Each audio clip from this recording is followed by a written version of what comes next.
I had never heard Gino's voice sound that intense before.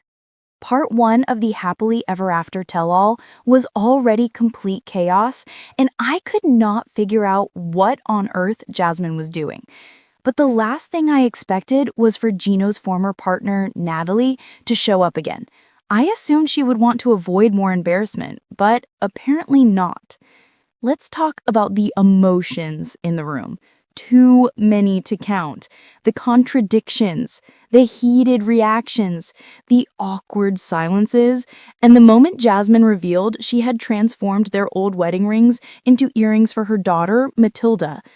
Everyone was stunned. Talk about making a statement. Hey 90-Day fans, Melissa chimed in. Hope you're doing well. If you enjoy relationship talk and personal growth, make sure to subscribe. Now let's dive into this tell-all. There is so much to cover. The mansion dynamics. Before anyone even stepped onto the stage, all the couples, yes, including the recently split ones, were staying together in a huge mansion. Yara and Jolie arrived first. Then came Darcy, buried in an avalanche of luggage. I counted 8 bags. At this point, her suitcases need their own travel rewards plan. I was also shocked to see Darcy arrive with Georgie. They'd been on shaky ground after he announced he was considering having children. Darcy said they were in a weird place, though they seemed mostly okay, until Georgie's behavior around another cast member raised some eyebrows. Enter Jasmine, and the questions begin.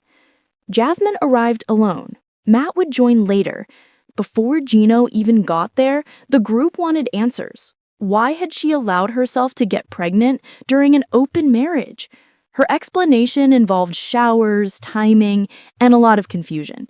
Yara merely blinked and said, "Girl, please."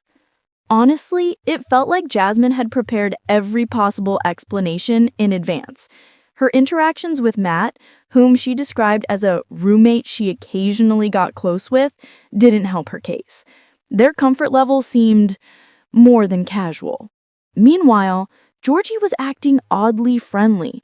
He even offered Jasmine a sip of his drink. Darcy didn't look thrilled. Some boundaries matter, especially around someone's partner. Gino arrived. Then Gino walked in. At first, he greeted everyone except Jasmine, which instantly raised the tension.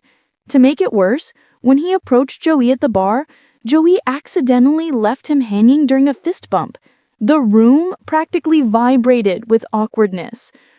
Other cast members quickly filled Gino in on what Jasmine had been saying. Joey stirred the pot even more by encouraging Gino to confront her right away so the entire house wouldn't side with Jasmine.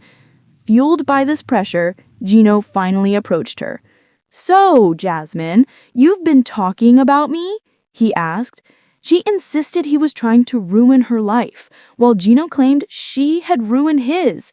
Honestly, it's their usual pattern. They go straight for the dramatic declarations. At this point, it might be fair to say they've each contributed to their own mess. "I'm allowed to tell my part of the story," she said. "You've done enough," he replied, and so the cycle continued.